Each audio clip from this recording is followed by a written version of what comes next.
Hi, I'm Dr. Zachary Jepson, and I'd like to talk to you about advanced directives and end-of-life decision planning.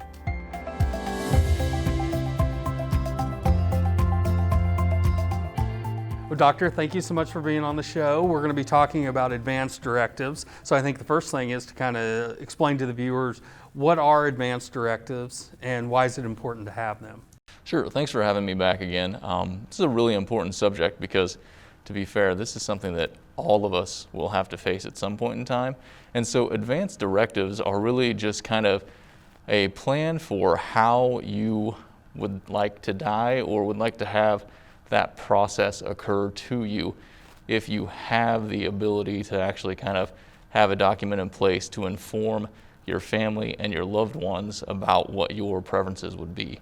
As an emergency room physician, you probably have those talks, with patients and loved ones in the emergency room, which is kind of why it's important for people to talk to it before. Let's go through the process. I would tell you, honestly, the worst time to have it is in the emergency department when everything is, really fast and, you're going to be presented with a lot of information really quickly. And I often find myself apologizing to families that, when I'm talking to them about this, all of this is coming just right away. And it's because we need to know what that person wanted to have done. And so the best time to have it is when you're not in the situation where we need to know those things. I know one document or one program that you suggest or would recommend is the 5 Wishes program. Why don't you talk about that? Sure. I actually was unaware of this until about maybe 2-3 years ago when I was caring for a patient in the emergency department, and her nephew actually happens to be, I think, an estate lawyer.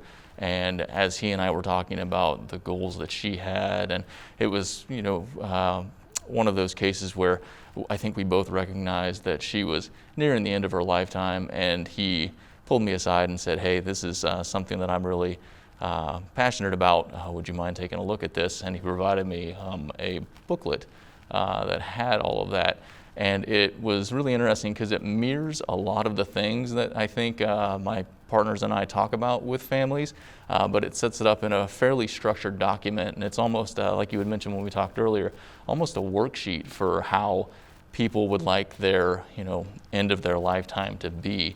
And it was really just kind of a very succinct, easy to work through document that I think, if more people knew about it, I think they'd be really, pleased to see that it addresses pretty much everything that I think a lot of us experience anxiety over when we think about the end of our lives. Well, thank you so much for some great information, and thanks for being on the show.